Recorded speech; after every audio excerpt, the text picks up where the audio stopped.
What makes kill Lupercal so hard as a Warhammer 40k show? Hey guys, with me the 40k Empress. We are here to talk about kill Lupercal, since the third episode is already out, so I can do a review of the whole show. So, is it bad? Does it suck that hard? Well, yeah, kinda. Mostly because this show is not what it could be. We could have gotten a lot more, but not only a lot more, we could have gotten actual horse in this show. And that's not really a spoiler, because if you're watching the show and actually expecting that you're going to see a real horse Lupercal on the screen, you're just not gonna see him. So don't keep your hopes up. Instead of presenting a Warhammer 30k story that's worth of note, they just try to slip through the cracks and show us literally what is happening in the cracks of the Horus Heresy. You know, if the war, a little battle on the wooden floor, let's say ants are fighting, there's a huge army, they're fighting whatever, and all of a sudden two of them fall down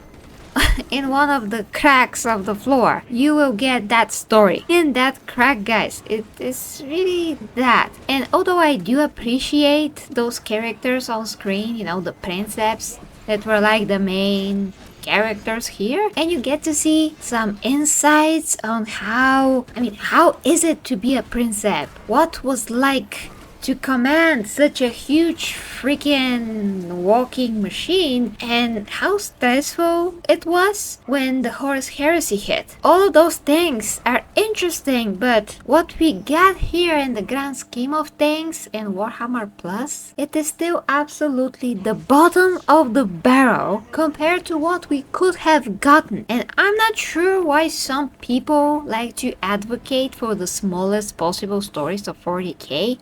Sure, I can see the argument that some people could be attracted to the whole universe because of them, but 40k is built on the bigger story.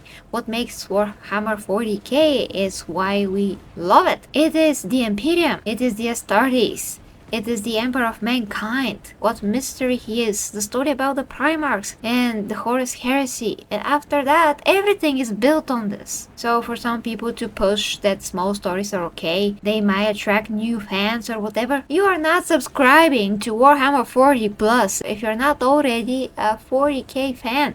Not only that, but you do have to be a bit of a shill for GW to want to subscribe to it. I haven't seen it on that service. Yeah, I haven't. I have other means of seeing this. Usually one of my amazing Primarchs buys me a membership. I mean, just so I can see the shows and review them for you. But that's not even possible anymore because I'm region locked. So I have to find other ways to watch the episodes and not directly from the service. But in general, the people that are subscribing, especially if you're subscribed for a whole freaking year just to get some miniature at the end, you gotta be a bit of a 40k shield, GW shield, and just have no freaking idea about all the controversies and what they're trying to do to people, to their fans, to the lore, all those things. If you view this show just all by itself, was it a good production for the story that it was? Well, yeah, I would say so. It's kind of good, It kind of feels like the books, which I appreciated. That feeling that you get when you're reading a 40k novel or a 30k novel.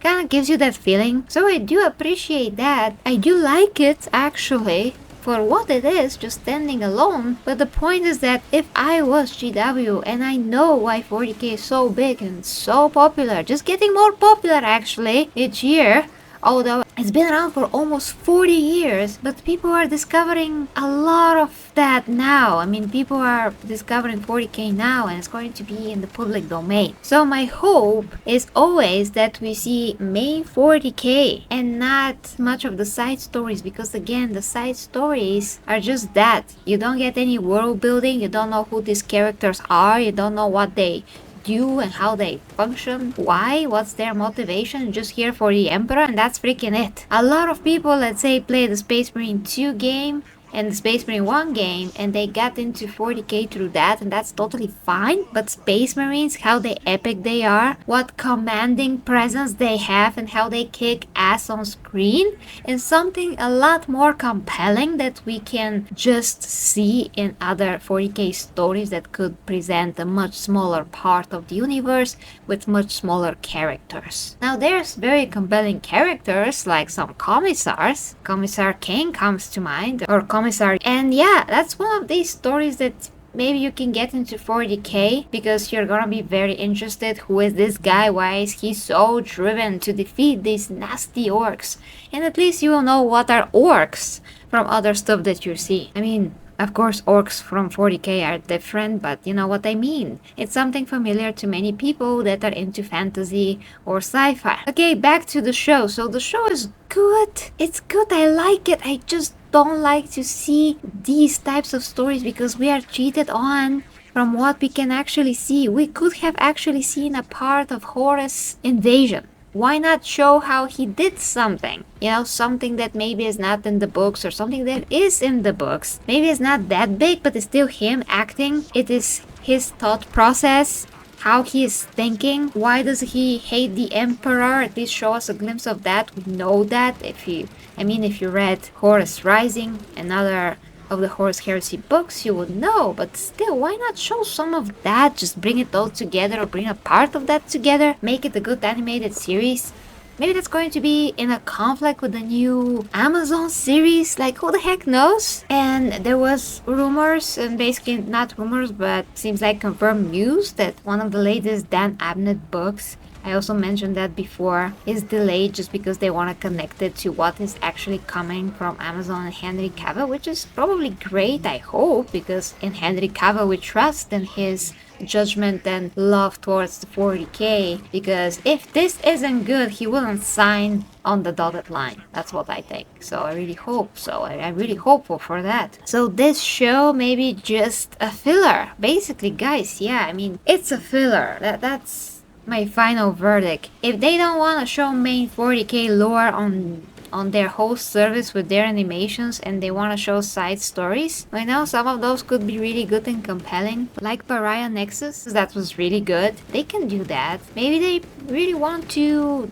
just do this and feel more free, but at the same time I still would be feeling very cheated out of the real meat of 40k. So I do pray that Henry's show is going to bring us that. I do hope that this is going to be for the 40k to be brought to a bigger audience, and I know that some people are very afraid that this means that 40k is going to be up in the air, like, well, mainstream just means that they're gonna show it to more people. This doesn't mean it's gonna be necessarily diluted in some way, or the quality will be down, because once again, why would then Henry Cavill sign to do it? He wants to see the universe that he loves, not the universe that has changed and is no longer what we know it to be. So again, I have hopes in that. Now, when we are coming back to kill Lupercal, I just feel that to choose that for the title, it's a bit misleading. Yes, the whole mission was about killing him, but we all knew that this is the rules, because if you read the lore, if you know the story, you know that he's not there. He's not on Terra. He's not getting ready to be killed just by those titans. So he's not about to give his life to the princeps or anything of the sort. So it's kind of also meaningless. The only thing that really has some meaning is the determination of these princeps, how they fight, how they talk, how they communicate, everything else. You know, it is fascinating. I like to see it, but we can always see it in passing. This is not a material for a main show. This is not a material that should be on the front page of anything, or the first act, or however you want to call it, you know, the main plot line of anything. And certainly not of this universe. This should be something that you show in passing, a short scene somewhere. In the grand scheme of things, you do not make a whole show out of the cracks in the wood with the two freaking ants fighting there, and not throw the battle on top that actually everybody wants to see. They have CGI, they have everything. They can actually do at least something better. Now I do know that they don't want to show their full lore in the books. Now that's okay, but why not adapt at least some of those books in animation? At least not make it like the smallest possible story. Just make it something bigger, at least a little bit, just so we can feel that we are more there. How else to explain it, guys? You know, seeing something that some of the characters did, but the bigger characters, let's say Jagatai Khan is fighting somewhere on Terra. What is going on there? Let's see it. You know, something like that they didn't show before, and that they can still show and keep their books and story there. Something, I don't know, something that's not in a contradiction with the books, and you still have to read the book to know the full story, but just bring to life some of it in a show, because these episodes are so brief as they are. They're always only 3 episodes. It's just such a basically filler. I don't know what to say. Just filler, guys. So final verdict for Kill Lupercal. It's a filler. It's a good filler for what it is, but it's like saying, well, this microwave meal is delicious, but it's really not that nutritious and it's really not that healthy, so I could live without it and get something else that's more satiating and healthier and yeah, just better quality overall. So what do you think, guys? Let me know down below. With me, the 40k Empress. Check the links if you like to support me. I do a lot of education, but I'm gonna let the Emperor explain that. Love you guys. Bye bye. The 40k Empress teaches fitness, health, nutrition, and helps with your intimate relationships at OnlyFans. Yes, I know what you're thinking, but she doesn't use it for Slanesh things. Go there and let her help you with what you truly need. The link is down below in the description dimension. Go on, click the link. I'd know if you didn't. I see you. For the imperium must not fail. The imperium we prevail. The warriors march with sacred might. Their purpose burning crystal bright. To lift the throne world from its plight and guard humanity's light.